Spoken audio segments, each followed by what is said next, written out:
That's flote.app. And we have a lot to talk about in the news today, as we have for the last several weeks. And I'm going to go into multiple stories today regarding jobs, regarding authoritarianism, regarding the coronavirus, because no one's talking about that.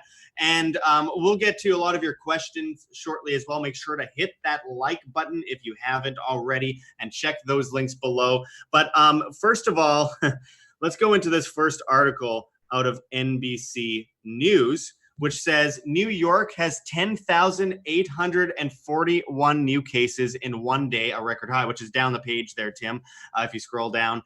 They have it in several fragments as an updated story, but there it is right there. New York has 10,841 new cases in one day, a record high. And as it says, New York Governor Andrew Cuomo said Saturday the state has 10,841 new coronavirus cases since Friday, a record bringing the total to 113,704. The number of deaths since Friday is 640, which puts the total deaths from the virus in New York at 3,565.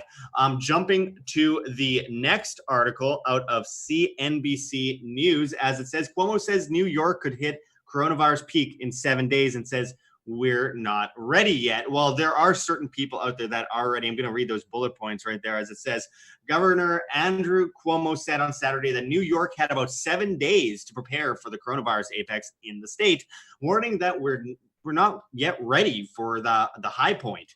And I quote, our reading of the projections is we are somewhere in the 7-day range, Cuomo said at a press briefing on the COVID-19 crisis, 4, 5, 6, 7, 8-day range. New York, the epicenter of the pandemic in the United States, is struggling to increase its hospital capacity and medical supplies as coronavirus continues to spread. Cuomo said the state had 113,704 cases. And remember, he is a brother of the one and only Chris Cuomo of CNN, who has coronavirus, which just works so perfectly for the propagandists. If that, like, he was staying inside, lecturing everyone to stay inside, and he ends up with the coronavirus by staying inside for 15 days in his basement. It just seems too perfect. And we'll go into all sorts of what who benefits from this, where this is going, and obviously the economic impact, which is going to last many years into the future. So make sure to stay tuned for that. But first, jumping into the next article regarding New York, which is just being blindsided by this pandemic right now. To this political article, it says Cuomo plans to use National Guard to seize ventilators from upstate facilities. As it says, Governor Andrew Cuomo said that he would use the National Guard to take ventilators and protective equipment from hospitals and other healthcare facilities in upstate New York, where they're not in use to deploy the life-saving equipment in New York City area. And I quote, I'm not going to be in a position where people are dying and we have several hundred ventilators in our own state somewhere else, Cuomo said on Friday during his daily briefing. I apologize for the hardship to the institutions. Ultimately, there is no hardship if you don't get the ventilators back. If you give my personal word, I will pay you for the ventilators, but I'm not going to let people die because we didn't redeploy these ventilators. Well, the fact that they weren't ready with enough ventilators in the first place, I think that is taking more lives than the coronavirus itself. It's a fact that no one was ready for any of this as far as the hospitals go. I have a lot of family and stuff in the hospital system that none of them were ready for the flow of ventilators that were necessary. Where in Italy, we saw this a month ago, and they still didn't get ready. We see this a month ago in Italy, where they're deciding who was going to live and who was going to die based on ventilators, and they were letting a lot of people die because they didn't know what else they could do. So this is really one of the more tragic parts of this, other than the insane level of statism. Well, just think what's going to happen to the people that, I mean, I'm from upstate New York, so, big F you to Cuomo, and I've got a lot of friends who are doctors up there. And so basically, because the spread hasn't quite hit upstate New York as bad as it's hit downstate. So they're going to take the ventilators from upstate, bring them to downstate. And then when upstate eventually gets it, they're going to have no ventilators left. And so it doesn't matter, like, oh, we'll pay you back the ventilators if we don't give you. Well, it's not about paying it back. It's about, like, now upstate is screwed because Cuomo was given money in 2015 for this and chose to use that money elsewhere. And as far as I'm concerned, I mean, almost everybody in upstate New York, I mean, obviously, a lot of statists and a lot of, liberals, I'm sure, would love to stay part of New York. But by and large, I mean, I think if you were to poll the average person in upstate New York, I think by and large, all of them basically want out. It's such a mafia down there in New York City, where you've got, essentially New York City just sucks everything out of the rest of the state. And I mean, and upstate New York has absolutely nothing. I mean, there's farms. I mean, it's countryside. nothing like New York City. So everyone's like always like, oh, you're from New York, and thinks I'm from like New I York City. love upstate New York. I can't say I'm a fan of Syracuse, but I'm a big fan of upstate New York. It's a beautiful area. People have absolutely no idea that haven't been there how beautiful of an area it really is. I didn't know there was mountains in New York, but I do want to carry on here because there's no doubt that Cuomo is a mafioso type figure, as was his father before him. And as is that, well, at least as far as personality goes, his brother Fredo, Chris, that's his name. Are you appropriating? Are you appropriating my culture now with the? That's what I'm doing. That's what I'm doing. I prefer Syracuse, Italy. It's a nicer place. Sorry, not sorry. Going on to the next. Hey, real quick. I was doing a little bit of research as far as the do-it-yourself ventilators. They only cost $3. Do you guys know, like to make? I guess as far as the materials cost. Have you guys heard of any shortages as far as materials to do it yourself ventilators? See, that's a good question because the ventilators, I've had them before. I have asthma. I've dealt with it before, but they're very simple tools. They're very simple tools. The fact that they ran out of them, it's amazing that they can't just manufacture that real quick. I think there's more to it, and we'll probably find out later. But I do want to mention this next ABC News article, which says New York to get 1,100 ventilators with help from China. Oregon. Well, I'm sure there's absolutely the previous article there, Tim. I'm sure there's absolutely no cover up or plan there. I guess you don't have it there, but anyway, the idea is that China is going to try and provide all these ventilators.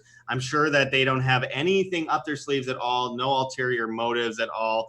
China always does things because they think it's the right thing to do. Honestly, I think this is just more evidence of the Chinese global takeover, which I've been talking about for weeks now. But weren't the test kits from China, weren't they like 80% of them or something shown to have actually coronavirus? No, those were test kits from Canada that were sent, I think, to the UK. And then they get to the UK and the doctors, all these professionals, they open up these test kit boxes, and almost all of them are contaminated with the coronavirus. I mean, it's so perfect. But jumping into the next article there regarding the military, Tim, if you can pull that up for us. Now, this is more evidence of the authoritarianism that is to come. And people might say that there's reason for this and, they're sympathetic to it. But as it says, Trump says 1,000 military personnel are deploying to New York City to fight coronavirus. So you go from 1,000 ventilators to 1,000 military personnel. And now you have an issue on your hand where you're going to have military telling people to stay inside. You're going to have military yelling at people, or you're going to have military saying, don't be sick from coronavirus or else. Like, I don't even get what are they doing? They're pointing their M16s at the coronavirus, I think. I don't know. Yeah, they're just, it's like an episode of South Park. They're like, global warming. They're like shooting into the air. While the NYPD is going and stopping and frisking people to find coronavirus. Oh, let's go see what you have some coronavirus over there. Right. And how come police and military, I guess they're like immune from coronavirus because they're still congregating and getting together. There's no 6 foot distance rule for them, it seems like. I think they're the ones that are spreading it. If we look at New York City, the NYPD is just overwhelmed with coronavirus. And meanwhile, you have police officers arresting people for wakeboarding and stuff in the ocean, the most social distancing oriented thing you could possibly imagine. People are getting arrested for that by cops that don't have masks, that haven't applied the right antibacterial ointments, and are now touching these people and breathing in their faces and reaching in their pockets and all sorts of stuff. I just can't help but find the irony in it. This is where you realize that this isn't about stopping coronavirus. This is about controlling you. And it is interesting. You see all these cops protesting a few years ago, mocking. I forget was it Eric Gardner? Eric Gardner, yeah, saying I can breathe. They murdered this guy for selling cigarettes on the side of the road to feed his family. They choked him to death. And then people said, I can't breathe. And they came back with a protest saying, I can breathe, mocking his death. And now they literally can't breathe. But I want to go into this a little bit more with you guys before we go into the markets and the authoritarianism. We've got lots to come in this show. So if you have just tuned in, you haven't missed anything yet, make sure to hit that like button and check those links below and send in those super chats and those questions. They help a lot. But first of all, Kingsley, What do you think about the spread of coronavirus thus far? We're seeing it hit a lot of really big population points like New York City, like LA, and obviously coming from China, the most populated country in the world. It's just almost a perfect illness, a perfect pandemic. What do you think? Yeah, I think it's interesting. It's also interesting to see how hospitals are reacting. I'm hearing a lot of mixed reports as far as independent journalists or just random people with cameras going and checking on hospitals to see and talking to healthcare workers. Both where some seem like they're really impacted. A lot of places seems like they're not. It's really hard as always to get any real information from the mainstream news outlets. They're obviously reporting, or showing footage of kind of just, stuff that was in Italy or Italy, wherever, and yeah. then saying it's New York City, Yeah. or showing a video of a guy getting operated on, and then you find out when you zoom in that it's actually just a mannequin. Yeah. That they're Right. So the biggest thing for me, I mean, just as far, again, just as far as the virus is concerned, if I get it, if I've already had it, so be it. Are we talking about the government, or are we talking about the COVID? Yeah, I'm still talking about the COVID, but again, like I'm still waiting to see more reports as far as infertility. I think that's the biggest thing that obviously also fits their agenda of depopulation, which I think is one of the most interesting things that I haven't seen anybody really report about for now a couple of weeks. So I'm not sure if they're still doing testings or what, or maybe they're not even publishing. Yeah, I mean, like someone like you or I, Kingsley, at some point in the future, I'm sure want kids. And I was looking to pop Tim, one out this I don't year. mention Tim in this because he has 2 kids already, but in the future at some point, I want kids. And the idea that already the sperm count of the average male has dropped like so dramatically just in the last 15 years. I think a lot to do with cell phones, radiation, and stuff like that, and the food we're eating. On top of that, you have this pandemic that appears to be showing in preliminary studies out of China that men are being tested with extremely low sperm counts after having the coronavirus. Why would that happen? I believe this was created in a lab. I have no doubt. I believe this is bioengineers. I believe this is weaponized. I believe this was created on purpose. I don't believe it came from bats. And if it did come from bats, those bats did a really good job sneaking into a top secret disease research lab and eating man-made samples and then spreading it to people that eat them. So, I mean, the point is, I think it's dangerous. So it's like we're always being accused of being like batshit crazy conspiracy theories, and now like literally it's like that coming from bats. And, I mean, it's demonetized. And then they have it on the new quarter as well. The bat, just saw, I'm sure, a coincidence. But yeah, it's kind of crazy. I was actually surprised. I thought the whole bat theory was kind of was not mainstream anymore. I thought that was kind of debunked. But I guess they're still claiming that on like CNN. I mean, they're still claiming that the Russians hacked the election. I mean, it doesn't matter how many times you can debunk something if you say it enough. But this actually, talk about little kids. So I've got a Trump dollar bill right here, and I asked my daughter, I'm like, "Do you know who that is?" And she goes, "No."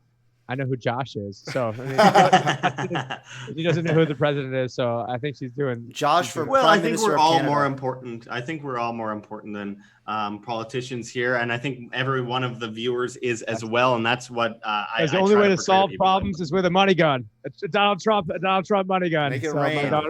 God, the Trumper pumper, easily triggered. But yeah, I mean, so I believe that this is a dangerous ailment that's affecting a lot of people. I believe that it is killing a lot of people, but I also think it's overblown in the US while undercut in China, rising up China as a global superpower while basically bringing down the United States.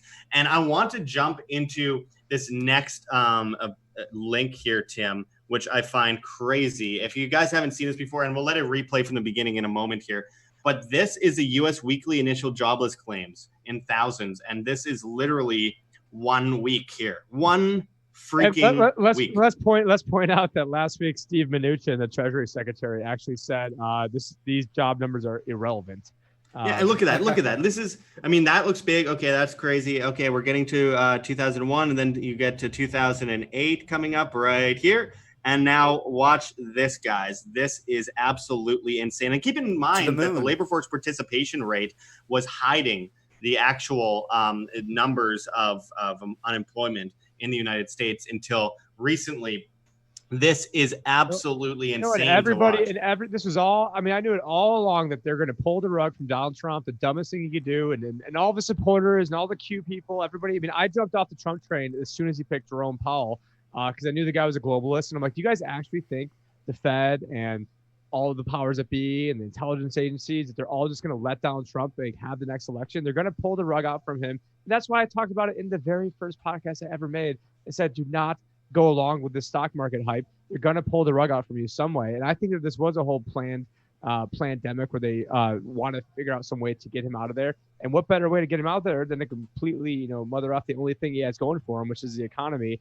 But it was all a fake economy. It was all, based on, free money, printing all this crap. And now he's done even worse things than what I feared, like Bernie Sanders or Joe Biden or any one of these other people in there, because, he is now, it's Republican fascism. And the Fed is literally going to own the world now. I mean, and let me just point out that we're not like those leftist, Antifa people that go, oh, everything's fascism. He's a fascist.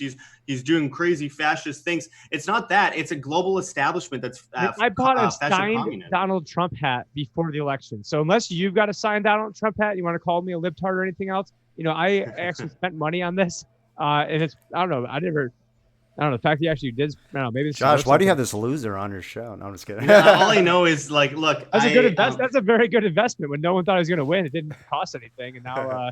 I predicted that he would win in June 2015, and I have videos to prove it. And I can say that I'm not. Josh predicted he'd win 2 months before he announced he was running. I knew it didn't matter who won because they're all controlled anyway. Same. And the idea is that this is all. Look, it's just consistency, and the ideas of freedom and individual liberty and responsibility. And it doesn't matter who the president is. Establishment stays the same, and we're seeing that grow on a global scale. And I believe that we're seeing a massive switch over. But I want to get into we see speaking of growing and hockey sticks graphs, here's from John Snyson's website, theeconomictruth.org. We've got the Fed's balance sheet, just another complete hockey stick.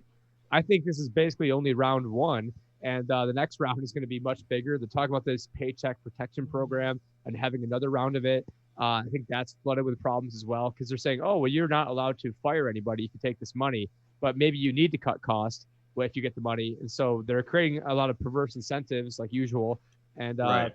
And yeah, the banks don't have to take any liability for this money at all. And they're, it's basically it's another secret bailout for the big banks. But we can go to the next article now. Well, and actually, first, before we do that, Robin Will says Rob Kirby's interview on Wealth Research Group was informative. Yeah, Rob Kirby is awesome. I hope to have him on soon. He was about to be on in December with us, but then my laptop crashed the day that I was supposed to have him on. So I'm still dealing with that problem to this day. But I see some people here in the chat. Heavenbound45 says hi from Playa del Carmen, Mexico. Good to see you. And I too am in Mexico, and have to say it is hot here.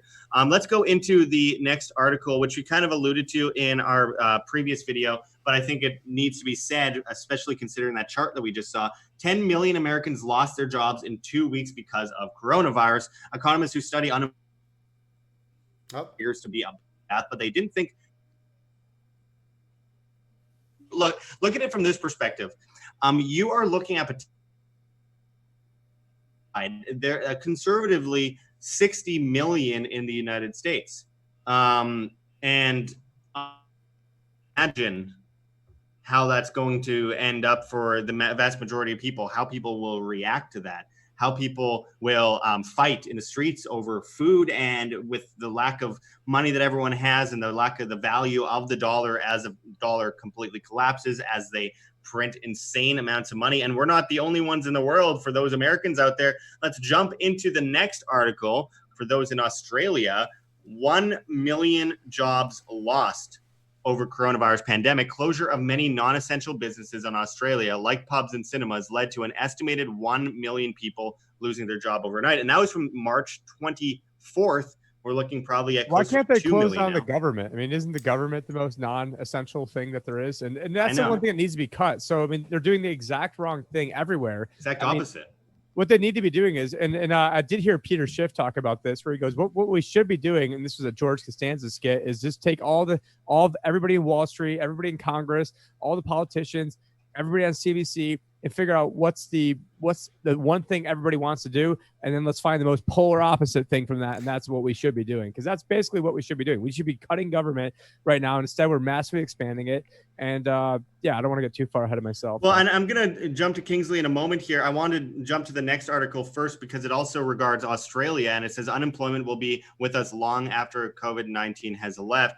And basically, they're talking about how a huge percentage of the population, even maybe 20% of the population, will be left without a job. I think that's incredibly conservative. 20%? If everybody's at home and possibly for a year, maybe 2 years, as they're saying, like where's the money coming from? Oh yeah, they print it. And how does anyone sustain that? How does any business sustain that? These businesses won't be coming back after, most of them won't be coming back after this is over. I mean, once coronavirus is gone, a much bigger virus will be maintaining itself, and that would be the virus of poverty and homelessness and food wars and famine. And honestly, this is like what I remember reading in history books about the USSR in a more technocratic digital realm that is global. Instead, this is a global depression, as the video is titled. Kingsley, in Las Vegas, before I left on March, I believe 16th, to Mexico here, we went down the Las Vegas Strip, and there's very few people on the Las Vegas Strip.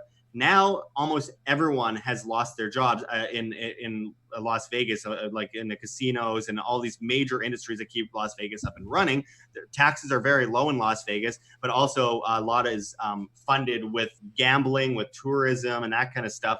I wanted to ask you about it a little bit because obviously at that time we did a video. I'll be releasing part of that video soon, going down the Strip, same within downtown Las Vegas. And we saw basically that day was when they closed the casinos. The next day, they were on the Tuesday, they were going to close the hotels completely. What have you seen thus far in Las Vegas, one of the biggest hubs of money in the United States? Yeah, so far, I mean, it hasn't really been affecting my daily life besides not being able to go out to bars or restaurants or those types of things. Sounds like it's pretty effective. But I mean, usually I order food anyway, so I have it delivered. But I do want to actually revisit the Las Vegas Strip now because it's going to be even much worse than what we have already witnessed. And it was a couple of weeks ago, there was already reported 200,000 plus jobs lost on the Strip, and Las Vegas is only filled with a million plus people, and then another million of tourists that usually come in that floods the city with money. So I think it is going to get much worse here. The National Guard apparently is already being deployed, not doing any logistical missions yet, but they're getting their daily briefings and all this weird, government kind of jargon and military jargon that they're using. So it just seems kind of strange that they're coming here and getting prepared for something. And also just kind of interesting too is this. I don't think this is an article that you guys have up, but did you guys see that the DARPA is contacting, I think, universities and saying that the next war is going to be underground or something, and talking about that they want access to all these underground tunnels? Did you guys see that? I have heard a little bit about that because, and this actually plays into the Denver airport. Yeah, the Denver International Airport, which we've known for a while, for over 15 years now, was constructed to be one of the biggest underground bomb shelters in the world, and practically its own underground city. I could tell you a bit about underground cities, as Kingsley will note that I've been to some ancient underground cities that I believe were built for catastrophes and insanity, much like what we're witnessing today, but at a more primitive scale. But there's a visioning like getting like a piece of sand. Yeah, this was definitely. Hey, look, I went to the Sahara Desert. I didn't have a salt testing kit, so I ate the sand off the ground. Okay, you can laugh about it all you want, but that was my way of testing it. It could have been anthrax, so I'm lucky it wasn't. But no, I mean there has been a lot of evidence of them getting that kind of stuff ready, but I think more so in China, because China has been creating some of the craziest underground cities below mountains. They've been building islands. They've, in the South China Seas, they're just creating new land because they're just trying to fill up land with as much people as possible, trying to spread out as much as possible, trying to take over as much of the world as possible. And I do believe it's part of the Chinese global takeover. But I don't know. Fill me in a little bit more on what you've heard about DARPA. Yeah, it's just one article that I've come across where DARPA is apparently, like I said, contacting a lot of universities that have these, or have connections to these underground tunnels, and they are saying that they're basically doing military testing exercises to prepare for some sort of underground warfare. I mean, that's this was a mainstream article too. I forget exactly what it is, but These like the deep underground military bases, the DUMBs. this is even just underground tunnels that connect universities with government buildings, hospitals, these types of things. So it's just kind of interesting, something to keep in mind. Let's say smart tunnels, not the DUMBs. And by the way, Robin Wills says my daddy ate dirt for a living as a geologist. So see, it was scientific what I did. There's nothing wrong with eating sand salt in the. That's where you get your doctorate degree? Is when that's the final test. As long as that's not how you test the for the sperm count with what's going on. Oh. Dude, come on! Is that the first thing you got to think about? Come on! This is a family show. Well, I did think of it 20 minutes ago, but then I decided to withhold. And then anyway, well, Josh we'll hold back. You waited 20 minutes. Good Saturday, job. It's a Saturday. Send your samples to Puerto Vallarta. Okay. Anyway, so we were talking about underground cities and all sorts of stuff like that. And by the way, if you haven't already, hit that like button and share on social media and help us get out of the shadow banning that we're currently in. Super chats help a lot. Check the links below and join our new newsletter at www.iamband.com. That's www.iamband.com. Let's get Josh a new laptop. Let's fundraise. Rainy Steps sent Canadian $2.79 and says, hello, guys. Thank you very much, Rainy Steps. I really appreciate your help, and it goes a long way. Seriously, that's like a whole dinner here in Mexico. So thank you very much. But we were talking about authoritarianism. I want to jump to the next article because it's pretty crazy. It's one that I saw a few days ago, but I'll build on it. As it says, shoot them dead. Philippine President Rodrigo Duterte orders police and military to kill citizens who defy coronavirus lockdown. And we've seen that in North Korea as well. Anyone that coughs, they're just shooting people in the head. New York City. No. Yeah, well, coming to a place near you. Jumping to the next article, which I find interesting and goes with this, is that a man has been shot dead for flouting coronavirus rules in the Philippines. As it says, police in the Philippines have shot dead a man for not wearing a mask and provoking officers. President Duterte has ordered police and military to kill anyone violating quarantine or causing trouble during the pandemic.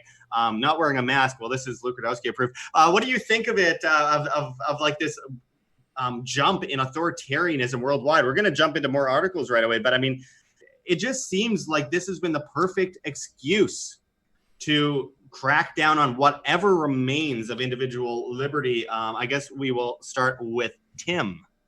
Yeah, I mean, this is basically just being used as a giant skeleton key to get everything done that they want to get done. So, I mean, it's like, you get a bailout and you get a bailout, and just look at everyone who's, benefiting from this. And now I see Madonna's donating $1 million to the Bill and Melinda Gates Foundation. Why would they need money? Why would the Bill and Melinda Gates Society need any money at all? But they have more money than like multiple countries combined. Yeah, it's because then people see, oh, well, Madonna's doing this, and they got all the sheep for them be falling into this, because it's the whole thing is about creating a vaccine. And so we're seeing, apparently, vaccines don't really even work for, viruses anyways, but they want to get everybody into this vaccine. Who knows what's even in the vaccine? But then if we get a rushed clinically trial through, I heard Sam Tripoli saying this, and it's sort of like, Bill Gates is, acting like he's Babe Ruth over there, calling out his home runs and calling out, okay, 67 million dead over here, and we've got this pandemic over there. And we've got Event 201 where we basically simulate a coronavirus, outbreak. And so I mean, I see this being used as, okay, the system was going to collapse regardless. I thought the game plan was not to release a pandemic. The initial game plan was to have a war with Russia, but with Donald Trump getting in there and then successfully fending off every attack that was going on, like some Jedi, I'm calling things out. The whole thing against Trump was all BS. Completely contrived thing, but that doesn't mean Donald Trump is. But it's not like there's this dichotomy where just because I defend him on this, that I defend him on everything else. So I do not defend everything that's going on right now in terms of you get a bailout and you get right. Well, and let's put it this way. We have different forms of collectivism on the ground. So you have left and right clashing and attacking people, and the government laughs and smiles. Within the government as well, you have government figures attacking each other, while the global establishment that controls both sides of the government looks at them and laughs as well. It's a chain of command that goes all the way to the top of the pyramid. And Kingsley, what do you think of just, you have a long history seeing like the rise of authoritarianism. Obviously, your father has been in jail for 27 years for a tablespoon of cocaine, which, by the way, you can sign the free Michael Edwards petition online. If you Google free Michael Edwards now on Google, you will find the petition. We'll link it there as soon as we can. But Kingsley, what do you think about this, just with your own personal background and your knowledge of the rise of authoritarianism in the United States? Yeah, well, that's what's really scary too. Is that, I mean, we've had this decades and decades long war on plants, multiple plants across the world, and now even Trump coming out and saying that we're going to double up on that war just recently. So just imagine what the government will do. I mean, it's already ruined the lives and families of so many people just for a plant that people voluntarily ingest themselves or smoke it or whatever. So now what do you think they're going to do, and what powers do you think they're going to take, and what liberties do you think they're going to take from the American people and people across the world for a virus that's invisible, that can barely be tested, that has that's getting false negatives, false positives, whatever on the testing kits. It's really scary. But it's something, and it just seems like it just fits perfectly into their agenda of kind of this, like you say, a communist kind of takeover, a one world government, a new world order. It's a perfect situation, especially looking at things like Event 201 and how they do this every year, the Event 201 kind of thing. They get politicians, celebrities, news anchors, and business leaders together, funded by Bill and Melinda Gates, and they create a exercise, a global pandemic operation, and how you kind of get around that and fix that problem.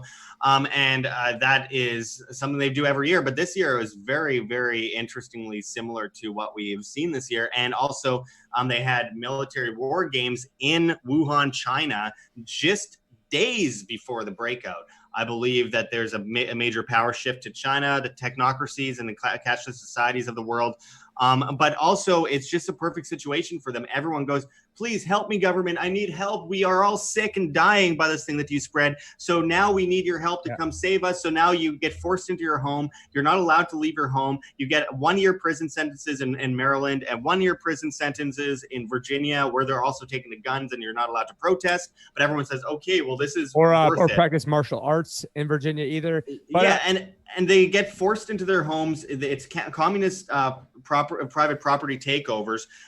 Then they say they're printing trillions of dollars to help bail out everyone, help bail out your all these businesses have gone under. The stimulus bill, which mostly just goes to bureaucracies and doesn't actually go to people, though people get their $1,200 stimulus tax. What was it, like a 12 or 100 and $250 billion go to $1,200 to every American? Well, no, but no, it costs $1 trillion. The math on that is every family of 4 would be getting $60,000 of debt settled onto them, but they'd get $3,000. So obviously, terrible deal. And Donald Trump, king of terrible deals. But you had mentioned one world government, one world currencies. So Paul, and people actually really mentioned people begging for this.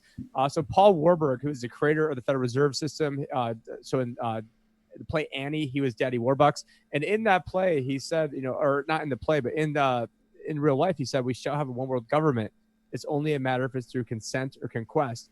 And so what the powers that be realize that if you try to do it through conquest, meaning wars, it's a lot more difficult. But if you can make things bad enough, you can get people to beg. It's the Hegelian dialectic problem, reaction, solution. You create the problem. You already have the solution. You wait for the reaction. The reaction is we need people to do something. That something is a digital dollar that's then tied in with social credit. That's then tied into, you need a vaccine, implantable tattoo just to even travel. That's then tied into, we saw that you were, talking crap about us, or you weren't smiling when, the Fuhrer was on TV, which in China, I mean, if you aren't, when you're in the class, if you don't have, good enough facial expression, they will then ding your social credit, or, I'm talking to Josh and he's a thought criminal. So then my social credit goes down, and then, we're going to turn you off the digital dollar. And, by the way, if you want your next round of $1,200 UBI, you've got this, 10 different lists of criteria. that you've got to do. And I can only imagine what that list of criteria. Yeah, well, it's an incremental frog boil to complete global collectivism, and they just incrementally enforce it on people via dependency.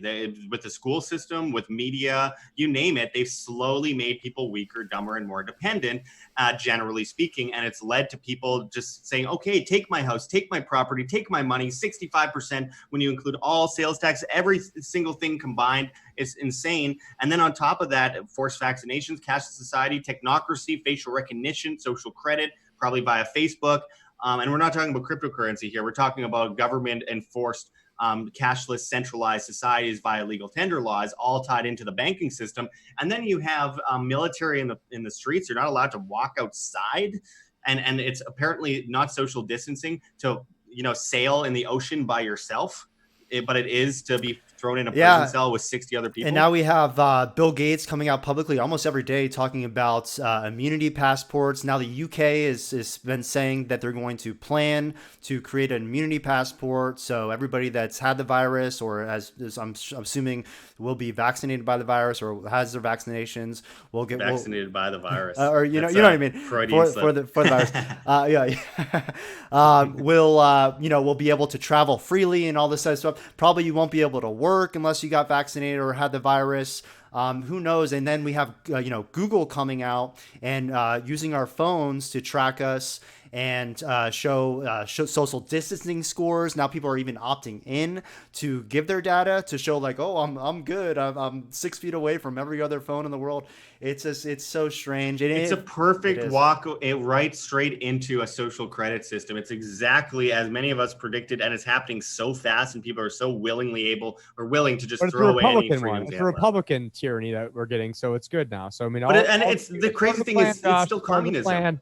Trump is nationalizing the Fed. Just because we're having the Fed coming in and buying up the entire world for money they never had to begin with, Trump is going to bankrupt the Fed, Josh. Don't you worry. No, I'm being facetious here. Yeah, I know. But I think all these people that parrot this, either A, they have no idea what's actually going on, no idea how central banking works, no idea how the powers that be work, and if they think that Donald Trump is going to somehow pull a fast one on people that had this plan forever. And so the central bank creates more and more debt. They never had that money to begin with.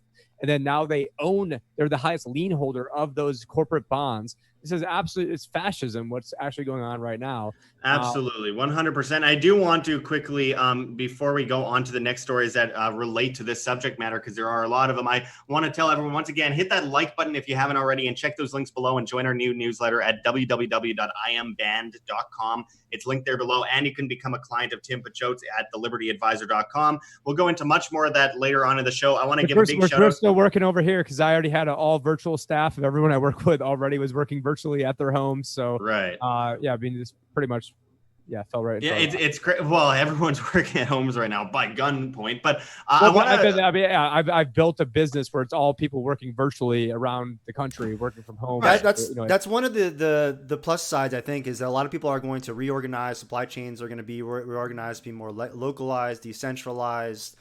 So we have to look at some of the benefits that may come of this, although, I think it's going to get a lot worse before it gets better. More homeschooling. Yeah. Yeah, but I do want to give a shout out to Rainy Steps, who sent another Canadian $2.79 in the super chat. Says, here, have another meal on me. I really appreciate that. Thank you so much. Those super chats go a long way, guys, and hitting that like button and sharing on social media helps a lot as well. Con sent $5.99 Australian, says, cheers. Cheers to you, Con. Always good to see you here in the chat, and I really appreciate it. We will get to as many questions as possible soon. Rainy Steps sent another Canadian $13.99 and says, Josh, take your girlfriend out on me. I will once again do that. Thank you very much for those super chats, guys. It does mean a lot. And I'm telling you, it seriously makes a huge difference. Being out here in Mexico, everything is very cheap, but still I left everything behind in Las Vegas and I literally have no money. So I really appreciate anything you can do to help support independent media and bringing the truth to the forefront of the news and of the conversation.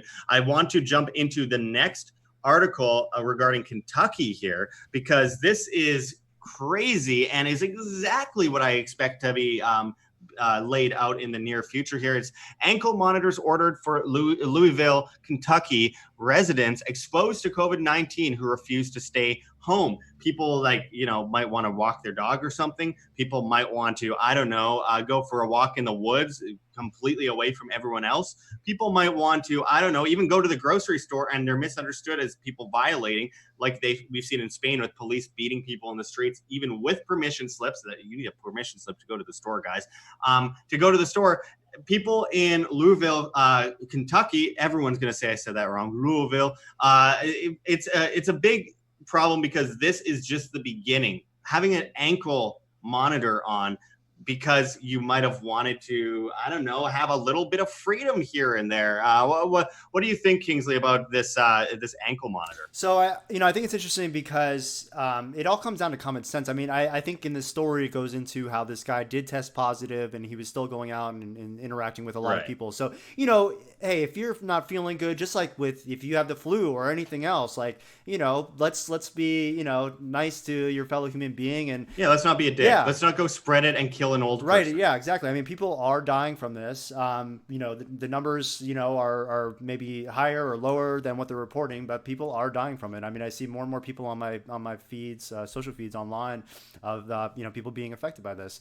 But at the same time, yes, we don't want complete tyranny. We don't all want to be ankle braceleted up. We don't want our phones. Sure? We don't want our phones tracked. You don't want full tyranny. You don't like the taste of boot. Yeah. So what I mean, really, what is the solution to this? And that is to first of all, take responsibility for yourself and your family.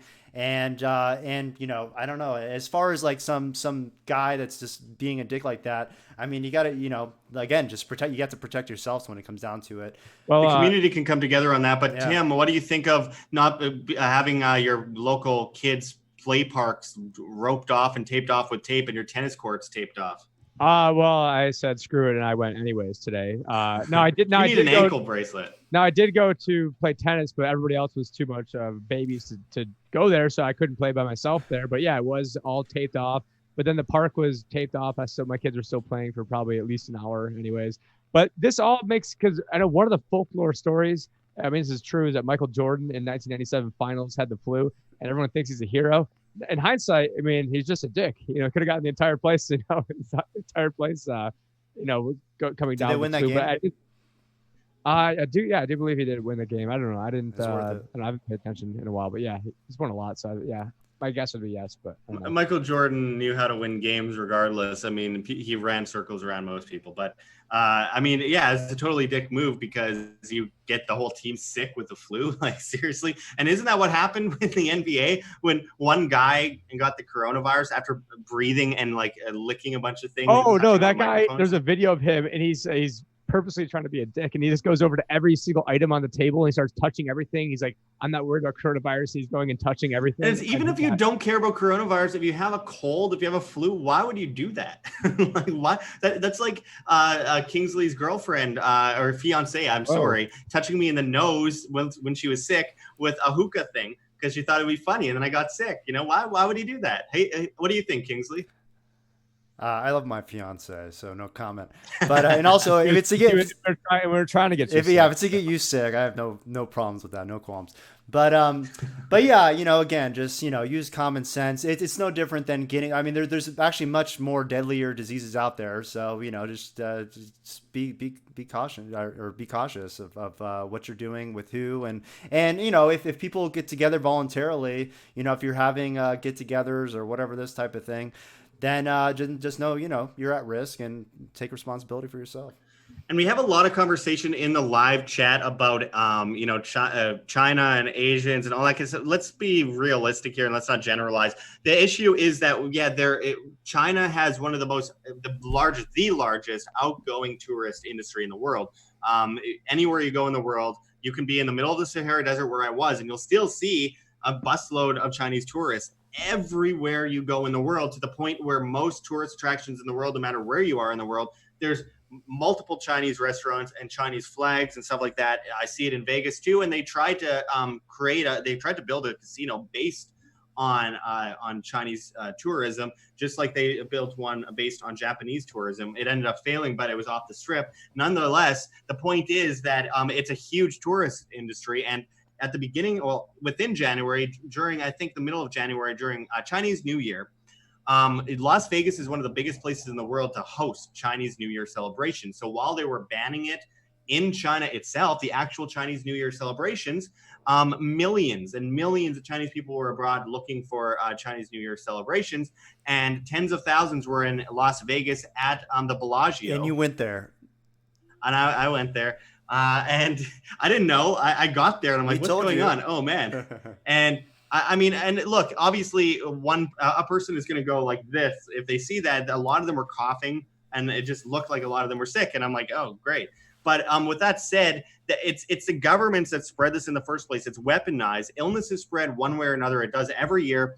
1 billion people get the flu, and 0.1% of them die. This one, more people die, but it was also weaponized, and it's also being overblown in the U.S. while undercut in China, where there's 21 million phone numbers going missing in China. And there's all this evidence that there's way more people dying in China.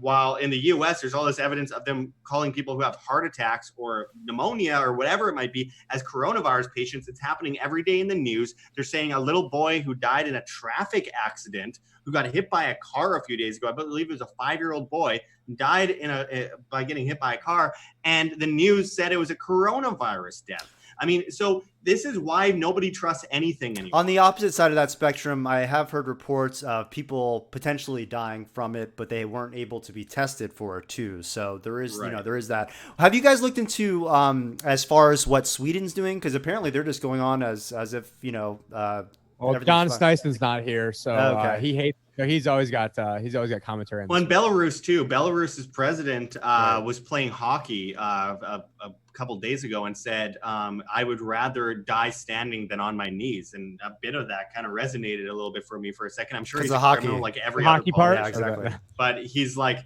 yeah, we could all shut down, but also I don't want to destroy the economy and spread a worse virus once this one's done. Also, he said, I would rather die standing than die on my knees. And honestly, that's how I felt here in Mexico, because I'm looking at these businesses closed. And I hate to say it, but if you are 90 years old and you are very susceptible for the illness, shouldn't you be the number one person at home, not going to these restaurants where these restaurants are now blamed and then they all lose their jobs because of it? I mean, wait, what? Unless you're like a 90-year-old war criminal like Kissinger or any of those guys. Yes, in that case, go shake hands with Rand Paul, please. Go lick toilet seats. Don't do that. We are not advocating licking. I'm talking about Henry Kissinger. Yeah. Well, he does it anyway. I mean, it's Henry Kissinger. Well, we're talking about China, and it is the year of the rat over there in China, and the year of the rat is, usually it pretends into sickness and health. Oh my God, this video is so gonna get taken down. I know where this is going, but it's. I'm just kidding. But look, I think this is the number one thing. I'm not an astrologist, so that's about as far as it was going. I thought you were talking about food choices. Anyway, I do want to go into the next article here because this is just another example of who we have in charge of this insanity. Out of Zero Hedge, as it says, has WHO Director Tedros, a top member of violent Ethiopian Communist Party? And the answer is yes. The guy who has been largely at the top, at the helm of directing all of this insanity is a full-fledged communist, as the article says. I think he's wearing that mask wrong. Yeah, I know. Well, that's what he wants. The way he wants us to, do as he says. But as the article says, the Director General of the World Health Organization is a former member of a violent revolutionary communist party in Ethiopia that denied emergency medical treatment to an ethnic group, and he is accused of personally overseeing the extradition of dissidents who were later imprisoned and tortured. So this is the kind of person that we see at the top of this of this insanity that we're currently witnessing. And I think it's really telling because remember, the WHO, it's not just the United Nations in general, the IMF in general, they seem to employ criminals. They employed the Saudis at the top of the Human Rights Commission. And at one point, they tried to get Mugabe to head the Human Rights Commission.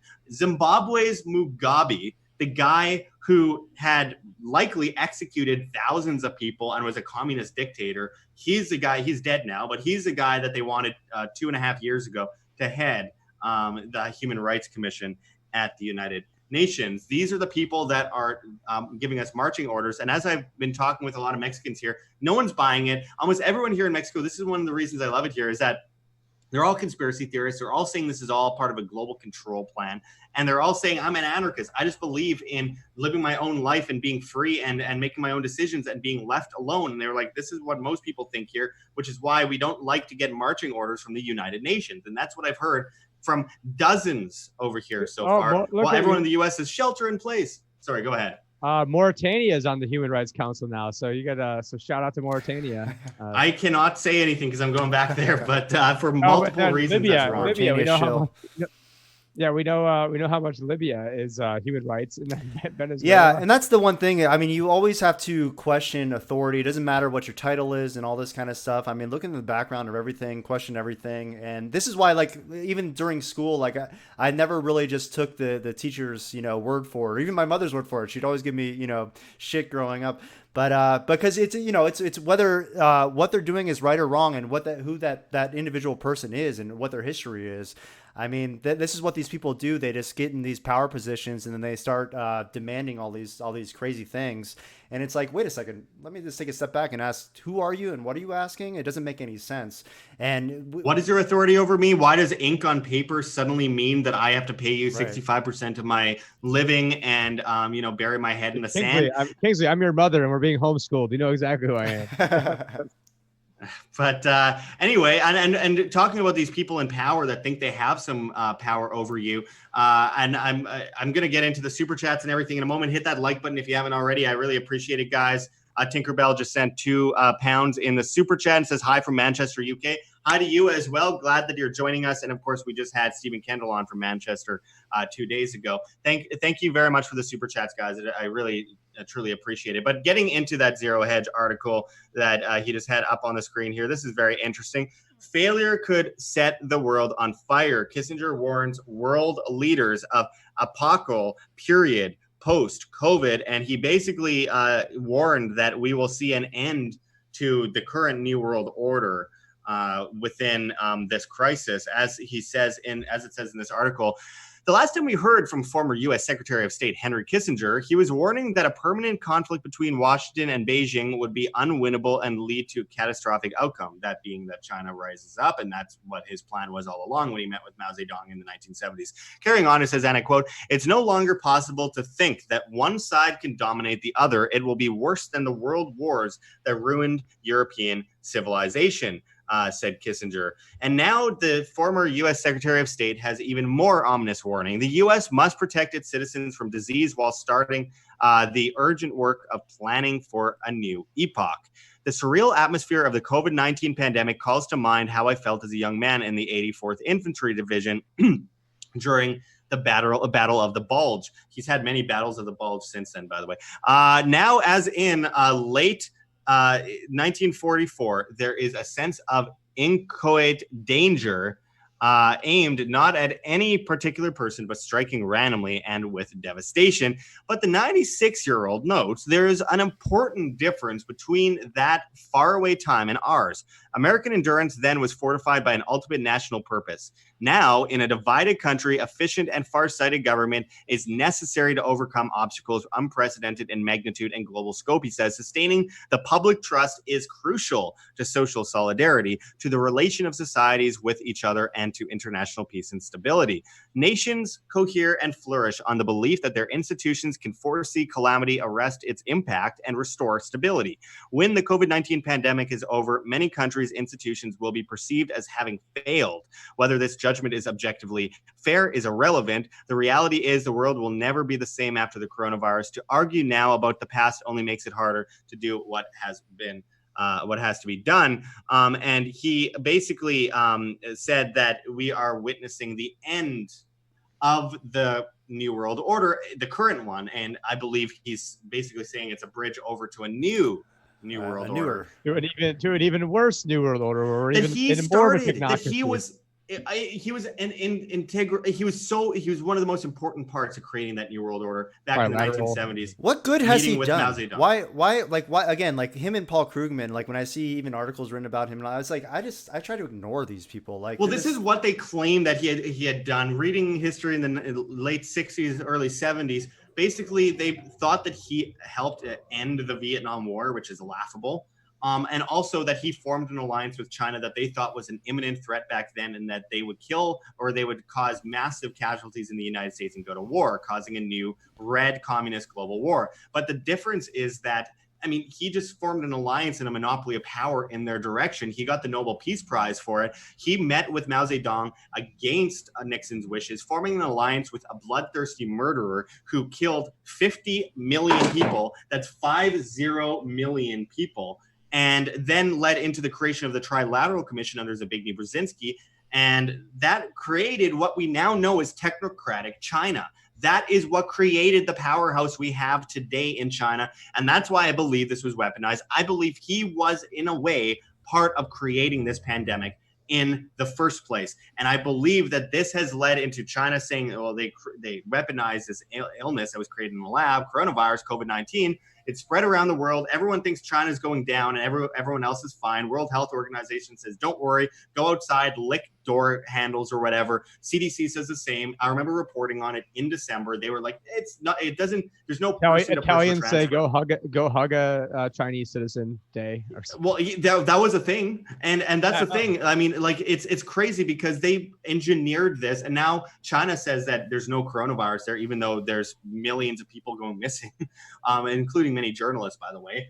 But now they say that the U.S. is going down and China is coming up as a world superpower, lending ventilators to the United States, lending money, being the nice guy. This is all creating a global technocratic superstate. And I believe that was all of the plan all along, was to create a guinea pig state of fascio-communism. Once they saw that it worked, they created that. They're trying to pull that over to the United States, which is now becoming fascio-communism because everyone's forced into their homes, like in Canada as well, like everywhere else. The government says they'll pay the rent. They're printing currency. I mean, that's the reality of what we're seeing today. I mean, what do you guys think? I agree. I did have that quote up there from Kissinger where he said, what is it? Military men are just dumb, stupid animals to be used as pawns in foreign policy. And then it's funny because I had a guy from the military who he's like, how dare you disrespect Kissinger? I'm like, well, actually, if you want to talk about disrespect, here's a nice little quote for you. So, but yeah, I mean, I guess he's actually sort of true on that one, that our troops are basically used as pawns in a much bigger game and this is not to say, I'm just hating on the troops. It's like, I'm actually trying to protect the troops. Like you guys, and then Kingsley, and then you were in the Navy for a little while. And so obviously I think we probably have similar views. It doesn't mean that I hate the troops. It was the Navy, right? Yeah. I think, in my experience, I joined after 9/11 and I was actually a bit discouraged because I joined thinking, patriotism and I'm going to go kill those terrorists over there to save the country over here and all this kind of stuff. And then when I got in, and he looked in the mirror. Yeah. And then when I got in, there are people like that, and I still believe there are people that believe that they're doing good. I was brainwashed myself, but then a lot of people too are just really there actually just for a paycheck. I would say actually that's, at least in my experience, that's the majority of people. But I hope that, and I think that a lot of people are waking up and just, we see more and more active duty military speaking out against the government and speaking out against military I think action. a lot of active duty military or former active duty are some of the most awake people out there. Luckily, I was able to get out. I've met early a lot with of them myself. Absolutely. Yeah. It's a huge chunk of expats here in Mexico are U.S. and Canadian military who've left because they're just disgusted by the government. They didn't even want to associate with the country that they thought they were fighting for. By the way, if you just joined us, make sure to hit the like button, check the links below, join us at our new newsletter at www.iamband.com and check out the Teespring store. I need to make $1 more in sales so I can actually cash out my Teespring store for the last 3 months. It's brutal. I really appreciate everyone joining us. We're going to go into more articles right away. Lots more news. Send in those super chats. I'm interested in hearing what you have to say, guys. There's a lot of constructive conversation happening in the chat that I'm glancing at from time to time as we go through this. I really appreciate all the conversation. But yeah, definitely hit that like button. But we got a lot more to talk about, and one of them being that this happened the other day. I reported on it before. Fauci says lockdown will continue until there are no new cases of COVID-19. So when is that going to be?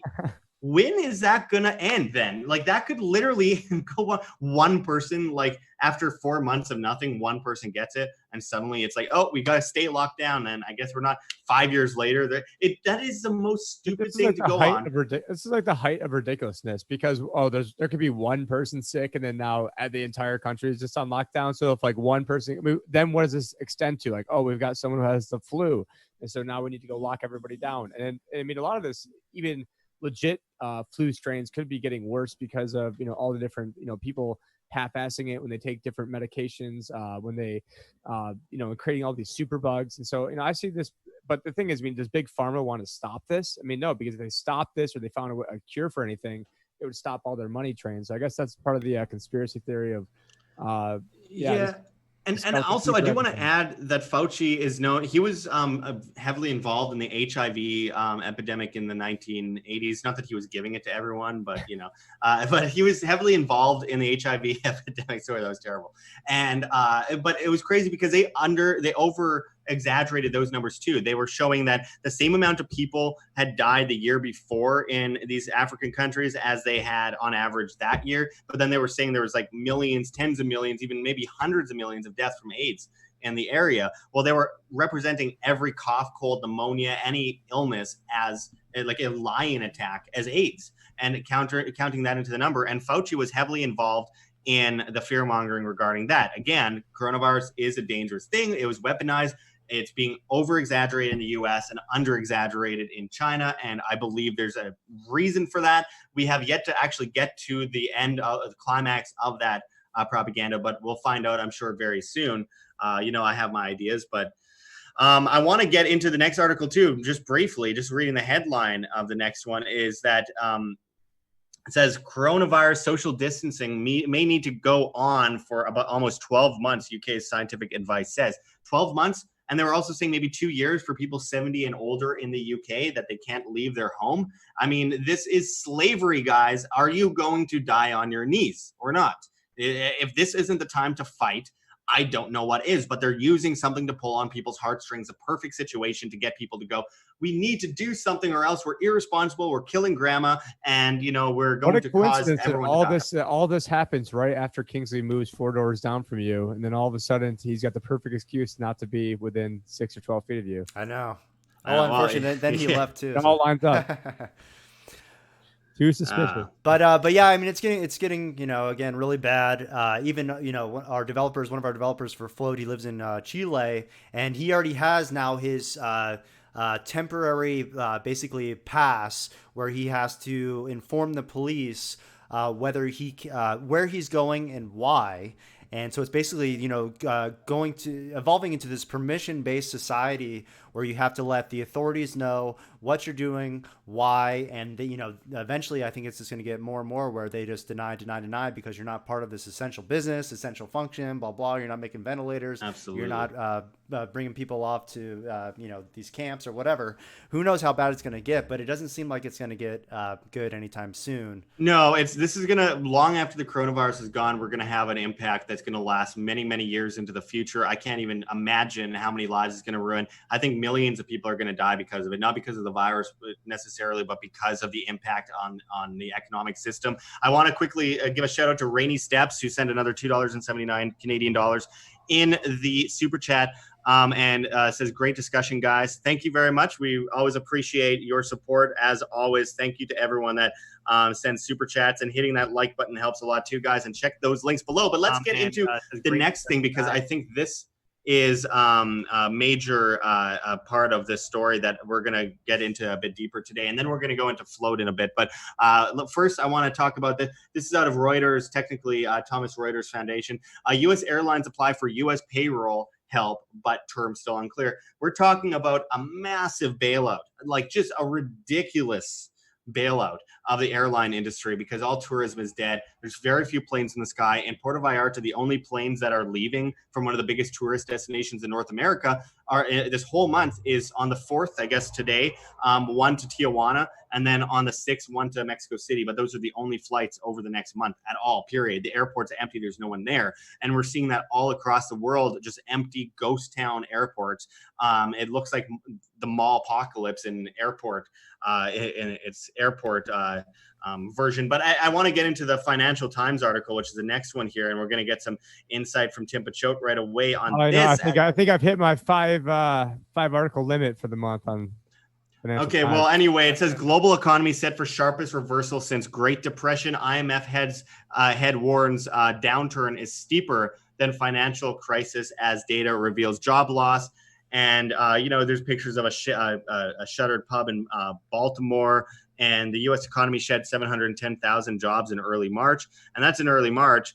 Fast forward to what we've seen just, I believe, last week, 6.6 million people applied for unemployment in 1 week. There's pictures you've got Kingsley's audio is playing back to me. We've got that was me, my bad. That was you? I was trying to share the article to other places, and when I clicked on it, it started playing. Okay, no worries. But then there's also 10 million in the last 2 weeks, and I'm pretty sure that number's higher than that at this point.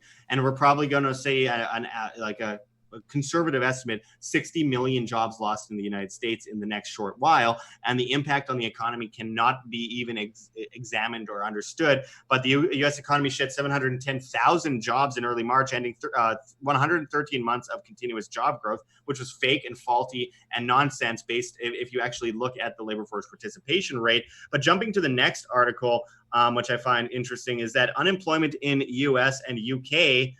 May be worse than in Great Depression. And it's out of The Guardian here, as you see on the screen. May be worse than the Great Depression. It already is just in its outlook. I mean, we've surpassed the Great Depression. This is the Greater Depression. This is a global depression of epic scale that all of us warned about for years happening. We just didn't know that it was going to be necessarily a pandemic that was going to do it. I brought up in videos going back to 2016 that it could be a pandemic. It could be something like that. I went through many reasons why something like this could happen, but I didn't actually think it was going to be an engineered pandemic. But I have to say, I have to hand it to them. Genius what the global establishment has done here. Genius at pulling on people's heartstrings. It was, I say government is stupid and inefficient. Yes, in all ways other than murdering people. And that's exactly what they're doing here, putting people out of work, making people dependent. And it was like a 60-year breakdown, slowly, incrementally, a frog boil. And here we have the biggest global depression anyone could have ever imagined. Tim, what do you think of the latest on like the Dow? Obviously, is still like falling incrementally, but there's a lot of Fed pumping. It's at 21,052 points right now, down 360 points a day, 1.69%. What do you think? Did somebody say Fed pumping? Because we got our money gone. But just like Donald Trump, he's like the Jim Cramer of alternative media. That's the worst compliment ever. So no, but I mean, just take a look at what's going on right now. There's a huge pump the last couple of weeks because what's going on is the pension funds have to have a certain amount of basically allocation to stock. So let's say it's 60%. Just each pension fund's gonna have a different percentage allocation. So let's say it's 60%. Now, because the market absolutely tanked the first quarter, that their 60% may have been 40%, or may have been 35%, or may have been 45%. Right. So then there was forced buying, and that forced buying was to the tune of like about $850 billion. I don't have the exact number in front of me, but anyways, that forced buying then created the market to go up, and everybody thought, oh wow, we're already out of this bear market. We're headed to new highs. And so because so many people think that, which about 3 weeks ago, I was getting a lot of clients who were saying, hey, we're buying the dip, we're getting in. And this is back when, we're probably like 26, 27,000, maybe 28,000. And I'm like, no, this is because everybody thinks that it's over, makes me think that it's not over. Now, again, this is just my own speculation. And because of my investment strategy, it really doesn't matter for me and my clients what way it goes up for right now, which is a pretty good spot to be in. but yeah, I mean, this to me, I mean, if you take a look at indexes, like, and maybe, once Josh starts talking again, or Kingsley talks, I'll pull it up on the screen. But if you take a look at something like the S&P 600 or the Russell 2000 or any mid cap stocks or just any, small cap stocks, just in general, broad based international stocks, every one of those categories, which, and mainly I'm talking about not the S&P 500, not the big globalist Dow type institutions. I'm talking about, the heartbeat of America, the heartbeat of, the worldwide economic engine. And they've been negative on a 5-year trailing return number right now. Negative. So I think some of them are down like average negative 2% for 5 years. Some are down negative 5% over 5 years. And so, this is now we're going back to the Obama regime, that the fact that we're not even positive on, and really the only one that's been doing well is the S&P 500 and like Bitcoin. But on a 5-year time horizon, almost every, in the bonds too, those have been doing well, because when the interest rates go down, then the underlying values of bonds go up. But because of that situation, now the interest rates can never rise, because what is happening with all this new debt that is created, or money that's really currency that's created, now that currency has to be backed by a treasury bill, bond, or note, which a bond, Rupert bondage is debt. And so there's no way to get yourself out of a debt crisis by issuing more debt. And now, since there's more debt, you can't raise the rates, because then it will pop the bubble. That's exactly what happened in, October 2018, when they started getting really cocky. Actually, that was when they started printing 50 billion. Yeah, no, that was right when Jerome Powell said we're on autopilot, October 4th, 2018. And like an idiot. I mean, does anyone actually think that which apparently almost everybody did think they could do this, because, the market was going up. Then 2019, the companies had no better earnings, and the market absolutely soared. And then now we're seeing reality step in, even with the Fed money printing, even with Mnuchin saying we'll do whatever it takes, even with every central bank around the world stimulating right now. It's you can't stimulate. What we've really been shut down in the U.S. for 2.5 weeks, and it's because all these companies, like the airlines, spent 96% of free cash flow on stock buybacks. And so now we're going to enrich the people who got enriched themselves. I mean, they should have to go have a clawback of, let's go take your last 3 years salary from the CEO if you want to go get all. I mean, first off, now we're parsing into, government intervention, but, I'm just trying to make the lesser of it. If we're going to make a bad decision, the CEOs and all these hedge funds, guys got super rich. They should, why don't you, if you guys, your stock went up 20, 30, 40, 50% because of stock buybacks, guess what? Sell your stock, raise the cash back, and then that you should take consequence of that. So now it's like hurting guys like me who I sold my house. Now I'm renting strategically. Then of course now my landlord's like, oh, because of this crash, we need to sell your house. I'm like, well, I literally told you the only reason I was owning a home and I sold it because I'm waiting for the crash. So you guys should have took my advice 1.5 years ago for at least my landlords right now. Yeah.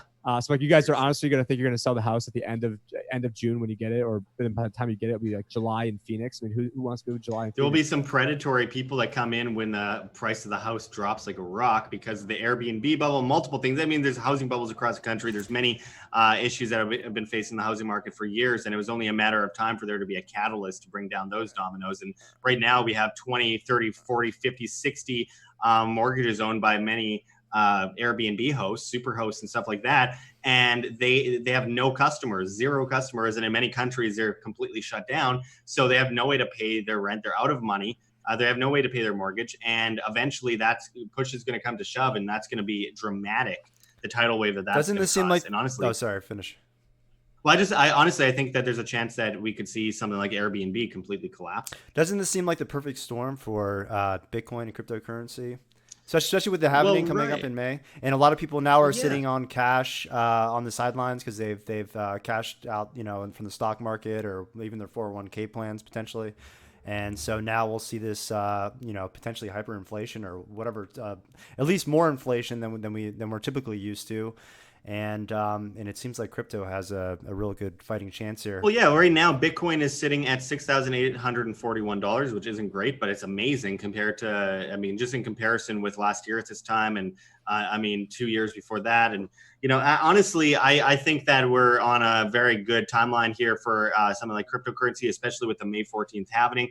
I do want to add, though, that Bitcoin has been trailing alongside the stock market quite a lot lately, but it seems to be slightly starting to resist the major pullbacks a little bit more and more lately. Like at first, we just saw a bloodbath, and we lost, I think, 50% in 1 week or something. No, it dropped all the way to like 3,800, I think, at one point. Bitcoin from 10,000, which is like insane, which is like December 2017, January 2018 style collapse. But with that said, I think that as we enter the halving and as we see massive printing, it's going to lead to a major a large amount of people flooding to things like Bitcoin and other cryptocurrencies. And I've been telling every Mexican I meet about it right now.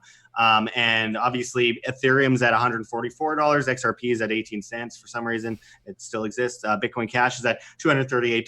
Satoshi Vision's at 178. And of course, good old Litecoin is at $40.57, which it just amazes me. Yeah, and then when I was on record saying that Bitcoin would go down 50-80% in the initial phases, but that didn't mean that I didn't like crypto or didn't mean like Bitcoin, because then exactly what we're seeing happen right now, Fed coming in, with all the, the $6 trillion, with all the other central banks coming in, they are setting us up to, for the perfect storm for crypto, as Kingsley was referencing. And then also we take a look over here at the crypto fear and greed index. And right now we're sitting at a 12, which is extreme fear.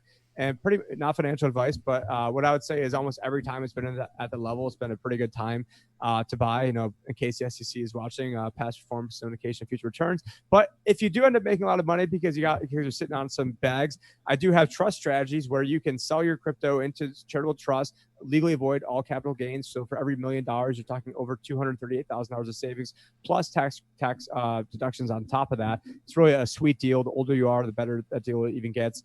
And then also we have crypto IRAs as well. So I'm able to help get crypto into retirement accounts. So the real play on this one is you have a Roth IRA. Let's say you throw 25 grand into a Roth IRA.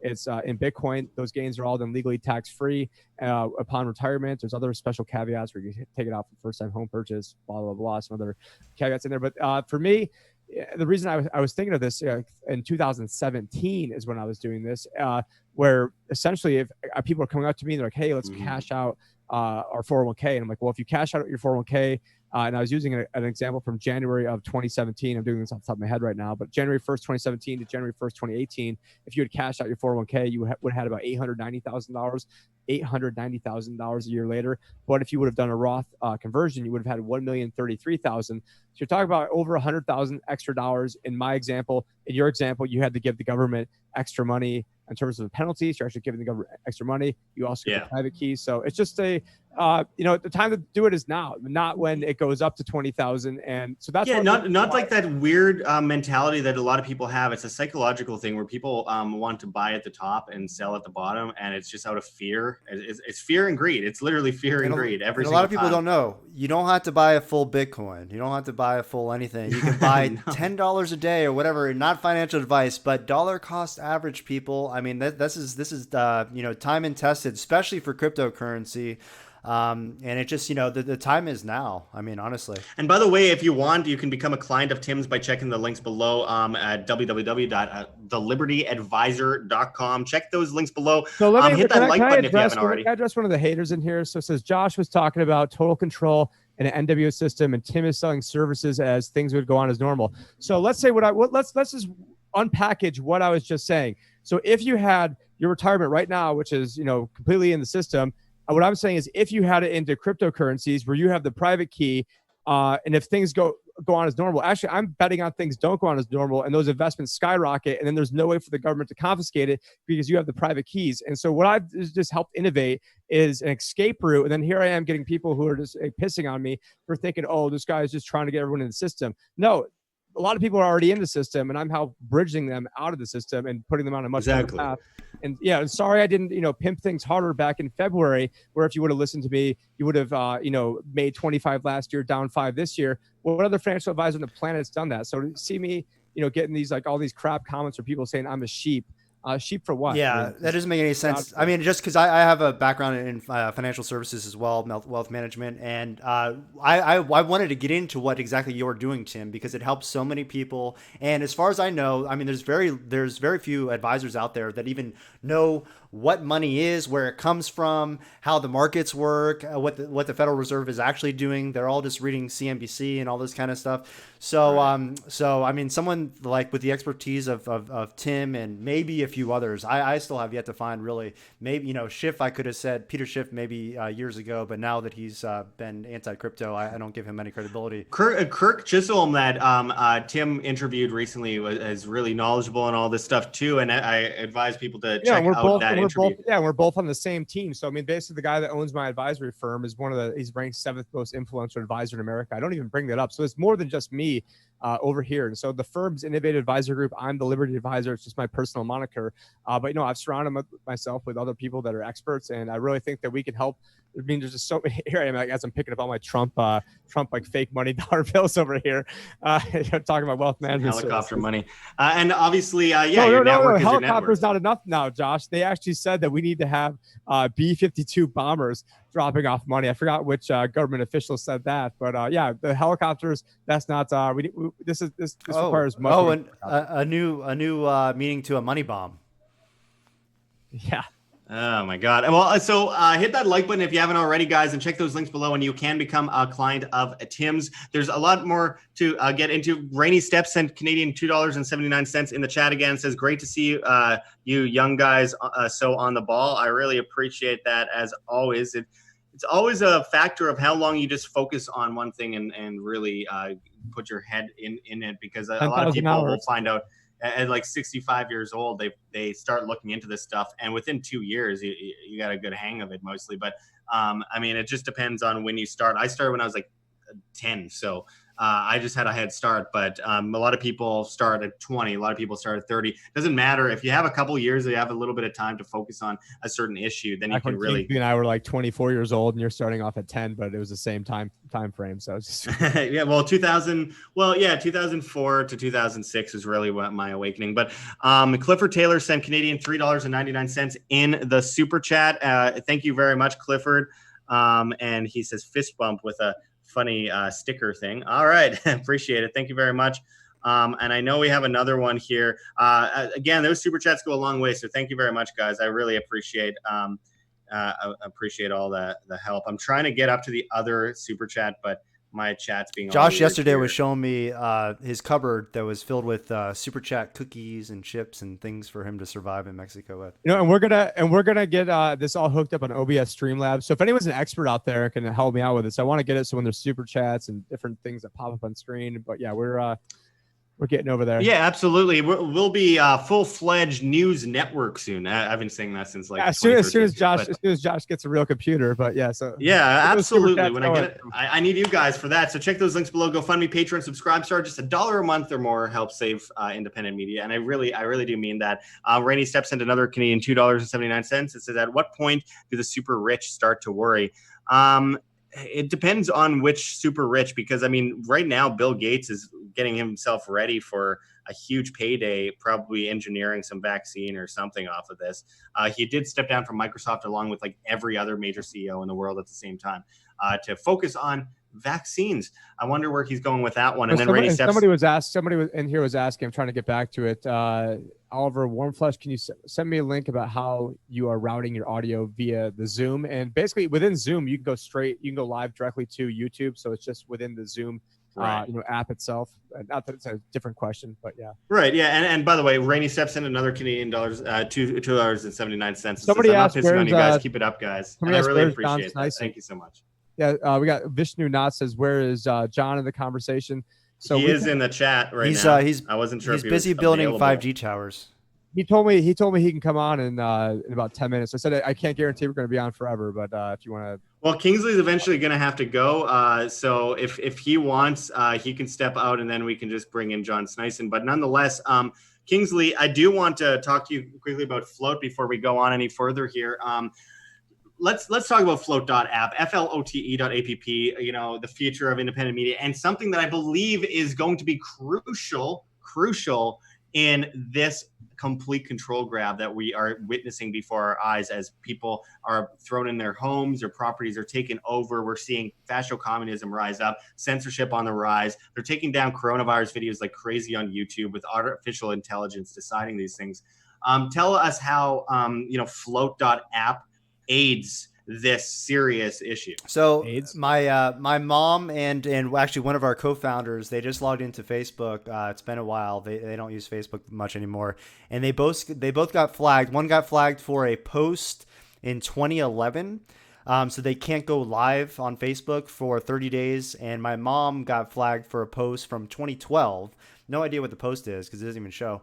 And she can't go live for 30 days either. Not that they were planning on. But it's just this crazy, control grid censorship that's again involved with the government, involved with this whole weird hate speech thing. So at Float, we really built this for ourselves, for our family, because we want to communicate freely with other people. We're social creatures, and we need to get the word out because we know that the mainstream outlets are lying. We know that even the mainstream fact checkers are lying when it comes to What? Go ahead. What? Oh, What? They're lying? Are you kidding me? And so really, I mean, it comes down to people like Josh, like Tim, that help spread the truth. And now, these YouTube, Facebook, Twitter, these platforms got big because we found out how powerful social media is, and how networking online, how powerful that is, and how it can spread important information quickly. And they started clamping down on that, just a couple of years ago. And so we developed Float as a place where people can still share things, with our social network. We have encrypted messaging, Twitter, Facebook, all the main ones. That they all spy on your direct messages. So when you think that you're actually sending just your message to your friend or your significant other, it's also going to their central servers, their censorship team, and probably the NSA and other intelligence agencies too. Twitter has already been caught with a couple of intelligence agents from Saudi and the UK on their team and advisory teams and advisory boards. So we're here to fight back online as an alternative place. You can live stream on Floats. We have the social networking aspect, encrypted messaging, as I've mentioned, and we're actually planning on launching a Float market next week. Hopefully by the end of next week, we'll be live with that. So we currently support. So we have a Patreon system built in, so you can subscribe to people like Josh for Bitcoin. We're adding a way so that you can buy Bitcoin directly on the site with your bank card. And just a lot of exciting things. We just want to build basically what social networking should be online, in a place for people to communicate and interact freely. Right. If you haven't joined Float.app yet, I don't know what's taking you so long. We're seeing the complete muzzling and censorship of the populace right now on a scale that we haven't seen outside of the USSR in recent history. And yet we have alternatives. And the alternatives need you on those alternatives to grow. And so it's you that creates these alternatives, just like independent media created YouTube. It wasn't the Hollywood. It wasn't the musician. I remember I would be surprised if I'd see a musician, a famous musician on YouTube early on. I remember I was on YouTube in 2005, and I remember watching. It was just independent people. I found Luke Rudowski on there in 2006, Dan Dix in 2006, Adam Kokesh, and people like that. And people creating videos on the streets, interviewing people, going to events, doing news that was different from anything I'd ever seen before. It created a revolution, a thought revolution, and people don't give enough credit to it. Justin Bieber too. And it's completely shifted.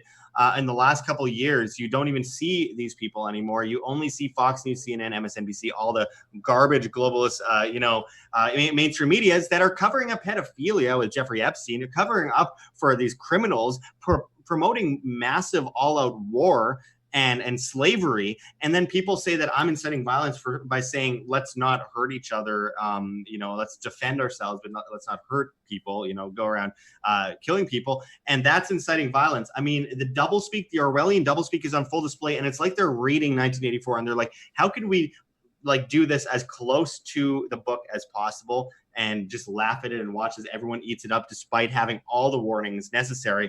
As I always say with Float.app, it's replacing Facebook, YouTube, Twitter, Twitch, Tumblr, Reddit, and Patreon all in one with encrypted messaging for privacy, monetization on videos, which is coming back soon, and then obviously super chats and crypto on your live streams, as well as no algorithm. And that's really important for reach, too. I think.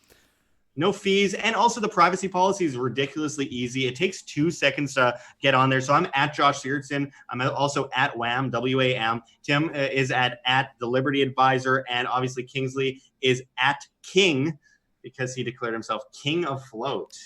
So I definitely think everyone should definitely go on there ASAP, because seriously, how much time are you going to waste before it all really starts to come down? So anyway, I really appreciate you going into all that with us, Kingsley. And there's a lot more to talk about. I don't know how long you want to stick around. We still haven't heard back from John yet. He told me 5 minutes about 3.5 minutes ago. So okay, so we got 1.5 minutes left. Am I right on that? Yeah. It's Manitoba. It's a Winnipeg minute, so it might be like. Yeah, that's true. And also, I went to public school at one point in my life, so my math isn't great. But it's still better than Kingsley's fiance. But anyway, I'm gonna I'm gonna go into some more stuff that comes up on. Yeah. Yeah, well, she can't do anything about it now. I'm in Mexico, and she doesn't have a passport. Let's see. There are multiple stories. Do you see they actually stopped getting out passports? Yeah, I was gonna say that. But only on like emergencies right. now. Yep. Yeah, well, but they've also withdrawn all measures with immigration outside of, individual decisions made by some of the police on the ground to deport people in countries that were on vacation. We're seeing that in Australia. They're telling all foreigners to leave immediately, which actually endangers them. But anyway, it's crazy because, well, most of the illnesses come from being on an airplane, come from airports, and come from hospitals. And then they're making everyone at the same time go on airplanes across the country and then go get checked at the hospitals. I mean, it's a perfect storm. But in Mexico and Oaxaca, they kicked out all the tourists. Allegedly, people that I know have been kicked out of their Airbnbs. Airbnbs and hotels have been shut down, and they are getting this idea that all white guys, all gringos, all people from other countries, all foreigners are evil, and that they're spreading it. And honestly, that's just televised news. We have John Snyson joining us. Say hi, John. Hey, boys. Oh, sorry. We don't want to see your crotch, John. Not yet. No, definitely not. That's for the late show. We just saw the views are skyrocketing now. The crotch. Hey, John, I got you covered with a money gun base. There you go. So, John, what do you think? How do you feel about the current state of the economy in Canada and globally generally? I mean, what can you even add? Well, here in Canada, it's ridiculous, guys. It's we're basically bailing everybody out. We're printing $100 billion more in debt into the economy over this next year. And then, of course, it was funny how the Canadian government just thought it was a good idea to sneak in a little thing called, unlimited amount of power to spend and to increase taxes. But of course, that got shut down in Parliament. But it was no surprise that came from the it was like 50% or something crazy. Oh my God! Yeah, dog. It was well, what they tried to do is they basically tried to sneak this in as a part of the bill. The actual $100 billion bailout bill that they put out, and it was really sneaky. That's what you can expect from any government, is like trying to sneak in the digital money bill that they snuck in the $2 billion bill in the US, the bailout bill there as well. So, but here in Canada, we're really struggling. There was 500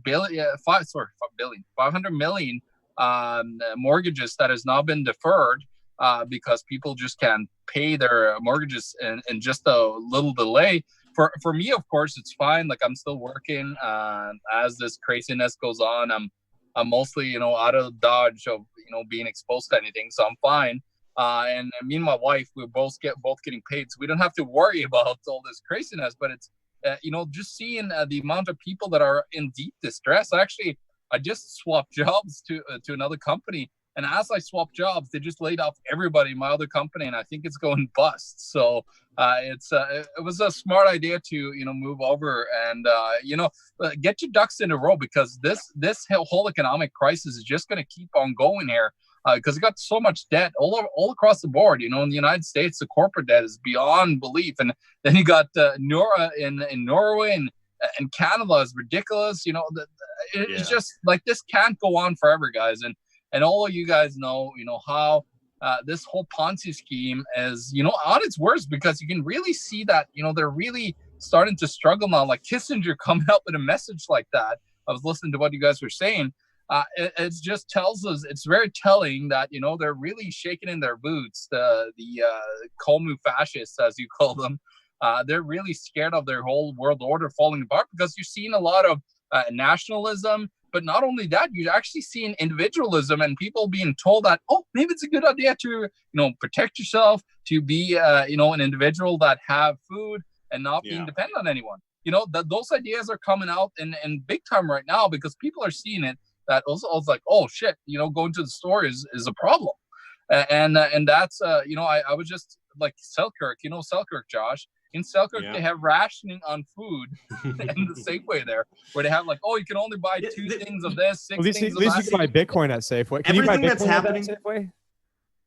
You can't get Bitcoin in most Safeways. I don't think in Canada. It's mostly in. There's a Safeway out. Like I'm in the middle of nowhere, and there's a Safeway that's like less than a mile from my house, and I can buy Bitcoin there. They're what, the Coinstar? Right, but I do want to note, like, a Coinstar machine. I do want to note that with what we're seeing in Canada and everywhere, we're seeing Canada just come a little bit later than the United States. So everything that happens in the U.S. happens in Canada like 2 weeks later. And so the food rationing started kicking in probably at about the beginning of March in the United States. And then in Canada, people are like, there's no problem with toilet paper. And then they watched American news and everyone rushed, grabbed the toilet paper. And there's no toilet paper. I do want to can't find it anywhere. I do want to quickly say Kingsley Edwards needs to leave.